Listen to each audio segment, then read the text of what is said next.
you? I live here with you. Charlie! Daniela! Have you done something to them? I don't know who you're talking about. Hi, this show is phenomenal. I love all the twists and turns, but that at its heart, it's really a human story. You both are fantastic in it. Thank you. Joel, my first question is for you. How did you approach playing these different versions of Jason?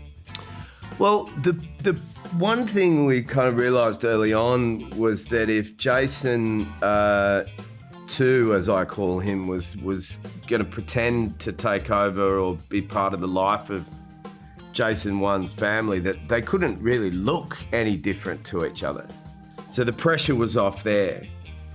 So it really became down to the intentionality of things. And I think the show is very smart. It doesn't give you any sense of a Chiron or anything to tell you, now we're in this world, now we're in there.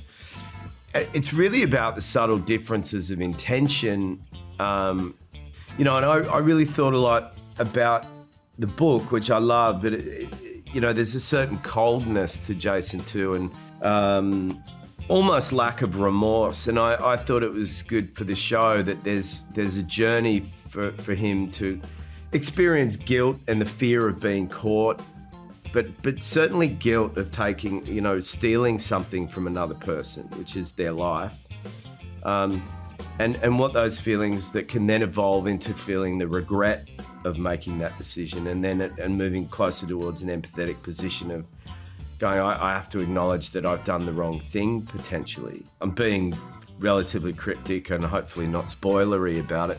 But so really the difference of the characters was about intention. One character is just lost and questioning his sanity and then realizing he needs to find his way home.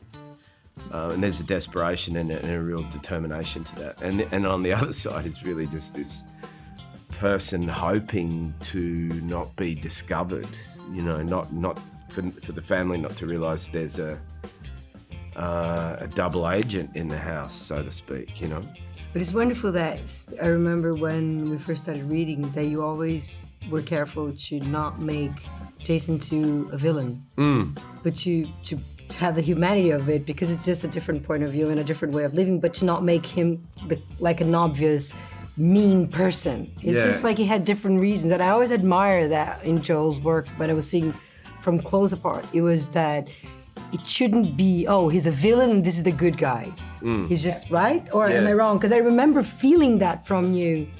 Yeah, this is true. And also, I'm sorry, I know you probably want to ask another question, but Alicia had said something earlier about, for all the differentiation of different characters, every character essentially up until a certain point is, I think you described as the trunk of a tree, the base level qualities are the same. It's just the different branches that they move out on through experience creates a different direction of personality or complications and all that stuff. So I do believe that all of the Jasons at their core are decent people.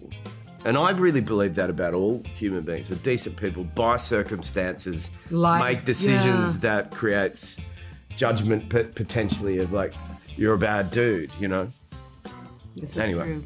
I completely agree. The lack of villain was one of my favorite parts of that. I thought that was very, very cool. That's great. Then, Elise, what drew you to Amanda's story and how does she stand out from other characters you've played in the past?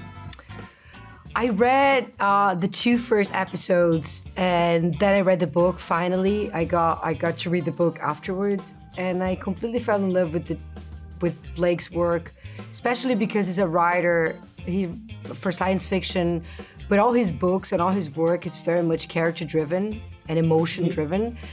And I thought it was really interesting to jump in a world like this, what Dark Matter speaks, but with characters that go through what all of us go through, which is about regret, about life choices, about family, about love, about longing, about desire, about all of these details that all of us as humans we go through. And getting the chance to play a character like her in a world like this and going through everything that she goes through sounded like a nice, like a beautiful challenge to kind of create this journey with a character that is going through so much, which is what Jason's goes through, which is being hijacked from one world and put into a different world and trying to go back home.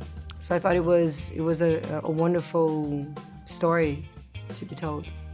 I absolutely loved it. And then this question's for both of you. We've seen a lot of different interpretations of multiverse stories, be it like the superhero kind or everything everywhere all at once. What makes dark matter stand out in this kind of subgenre that's emerged?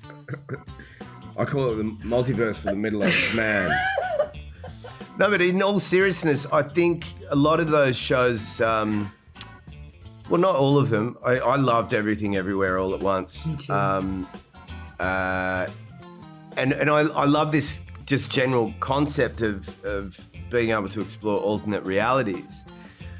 Quite often they become big, expansive things that are an ability to kind of explore these crazy visual effects worlds, and we do a little bit of that. But for the most part, we're using this multiverse, or sort of like alternate reality concept as a way to look inward to ourselves about the road not taken, about what ifs, about all of these deep human things that we think about. And I think we all wonder about key decisions in our life and how we would have evolved down that road instead of the road we chose. So true. And so to use that concept, and I joke about, multiverse for the middle-aged man. I mean, like, alternate realities in a suburban, every person, average human being way become a really interesting story to tell. We don't need to have capes flying off our backs and laser guns in order for it to actually be a really rich narrative, I completely agree. And then, Elise, can you kind of tease how Amanda's story stands out from Jason's or Leighton, who seem to be searching for something, where Amanda is like, almost it feels more internal? Yeah, she ends up in this journey because she wants to save him. She wants to save Jason 1 from what she feels completely a part of, that has gone to a terrible, wrong direction than what she believed in the beginning was meant to be.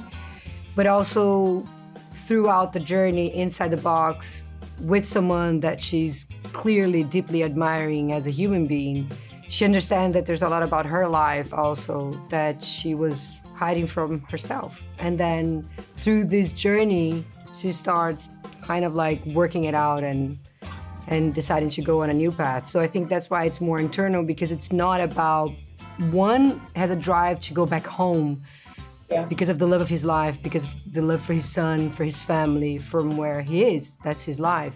The other one, well, spoilers, not spoilers, depending on what Leighton we're talking about, but it's very money-driven, success, business, and wants that material thing. And I think for her, it's kind of, she finds herself on a road of empathy and self-love. Maybe when we see her first, she's lost in her own world, and then she finds her journey with this man on what she really wants for herself. And I think what Joe was saying about, this type of alternative realities that we're talking on the show, different than superheroes and all that, it's a huge possibility for people who are watching the show, even if it's entertainment. They really kind of like question themselves and accept their lives, or don't regret, but understand that that choice led to something positive, or really like opening someone's heart and mind for that. And I think really brings proximity to the audience, because we're not wearing a cape. We're just a psychiatrist. We're just a teacher. Do you know what I mean? So I think it can inspire in that way, instead of being someone wearing a cape or having superpowers. And I think if you watch the trailer, it gives anyone out there, man, woman, anyone, an excuse if they come home really late from the bar. That's the best. I can't remember. I was at a bar. Were you alone? No, I was with someone, and I got hit in the head. Just remember this for when you really need to lie about where you've been. Yeah, and then someone put me in a box. Can you imagine how amazing it was to work on this project? I was laughing all the time. Love it. Thank you guys so much for taking the time to talk to me today. This show is absolutely fantastic. I can't wait for more people to see it. You both are just amazing in it. Thank you so much. Thank you. Take care. Something happened to me, but you wouldn't believe me if I told you.